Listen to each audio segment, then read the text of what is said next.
Hashira, ये नाम सुनते हो तो तुम्हारे दिमाग में क्या ख्याल आता है? Status, power, glory.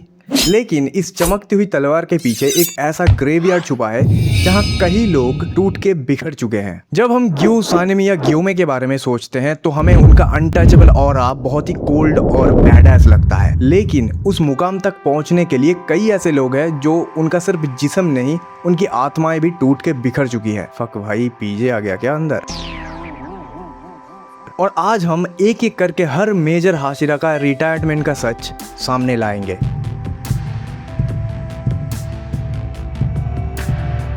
शिंजुरो रेंगोकू, ये बंदा अपने टाइम का एक खूंखार और बेबाक फ्लेम हाशिरा हुआ करता था। लेकिन जब उसकी वाइफ रूका रेंगोकू एक लंबी बीमारी के कारण इस दुनिया को छोड़ के चली जाती है, तब शिंजुरो अपने आप को सहारा देने के लिए शराब में डूब जाता है और अपनी ड्यूटीज भूल जाता है और फिर क्वाइटली डीमन स्लेयर कॉर्प्स से रिटायर हो जाते हैं। लेकिन शिंजुरो रेंगोकू को असली गट पंच यहाँ नहीं लगा। असली तबाही इसके बाद शुरू होती है, जब शिंजुरो को ये पता चलता है अपनी फैमिली रिकॉर्ड से कि आज तक जिस फ्लेम ब्रीदिंग को वो अपने जान से भी प्यारा मानता था, वो एक सस्ता सा इमिटेशन है हिनोकामी काकुरा शॉर्ट डांस नाम का एक रियल टेक्निक का। शिंजुरो फिजिकल स्ट्रेंथ में कमजोर नहीं था, वो अपनी डिक्लाइन स्टेट में भी तांजीरो को कच्चा चबा जाता। लेकिन उसका कोलैप उसकी आत्मा का था, एक प्राउड प्रोटेक्टर से एक शरीरी लाश। ये डीमोनिफिकेशन से भी ज्यादा डरावना है।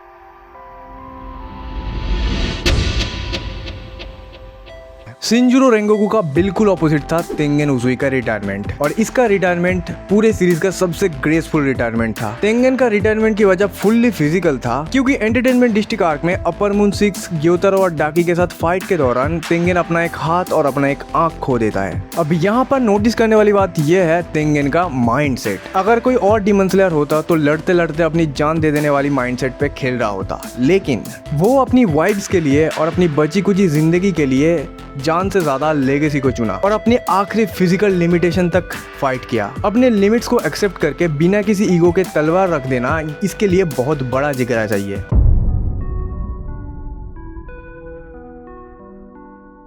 अब आते हैं एक पुराने चेहरे पे जिसका रिटायरमेंट एक आम रिटायरमेंट नहीं था। उसके पीछे एक बहुत बड़ा गिल्ट छुपा था जो किसी को भी हिला दे। फॉर्मर वाटर हाशिरा शाकोंजी उरोकोदाकी, उसने फाइनल सिलेक्शन फॉरेस्ट में हैंड डीमन को कैद करके रखा था, और वही डीमन उससे बदला लेने के लिए उसके 13 अप्रेंटिस को मार दिए थे, जिसमें साबितो और माकोमो भी शामिल था। सोचो उस मास्टर का क्या हालत होता होगा जो हर साल अपने अप्रेंटिस को फाइनल सिलेक्शन फॉरेस्ट में भेजता है डीमन स्लेयर बनने के लिए, लेकिन उसके कानों में सिर्फ उनकी मरने की खबर आती है। उसका रिटायरमेंट कोई आम रिटायरमेंट नहीं था, वो गिल्ट से भरा हुआ एक कुआं बन चुका था।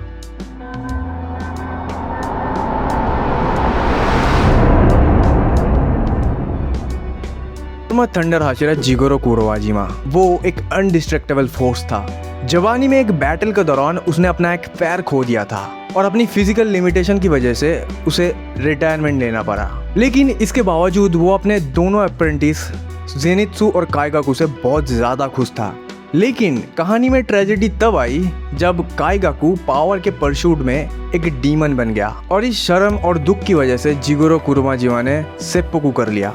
तो अब सवाल ये आता है कि डीमन स्लेयर कॉर्प्स में रिटायरमेंट एक रहम है या पूरी जिंदगी घुट घुट के जीने की एक सजा? मेरी मानो तो दोनों ही। शिंजुरो के लिए ये एक दलदल था तब तक जब तक तांजीरो ने उसको इस दलदल से बाहर निकलने का रास्ता नहीं दिखाया। तेंगेन के लिए ये एक नया शुरुआत था, और उरोकोदाकी और जिगोरो के लिए ये एक ऐसा जख्म था जो कभी हील नहीं हो पाया। और इनमें से किसकी रिटायरमेंट सबसे ज्यादा दर्दनाक है, मुझे कॉमेंट करके जरूर बताना। बाकी आज के वीडियो के लिए बस इतना ही, मिलते हैं एक नए वीडियो के साथ, तब तक के लिए सायोनारा।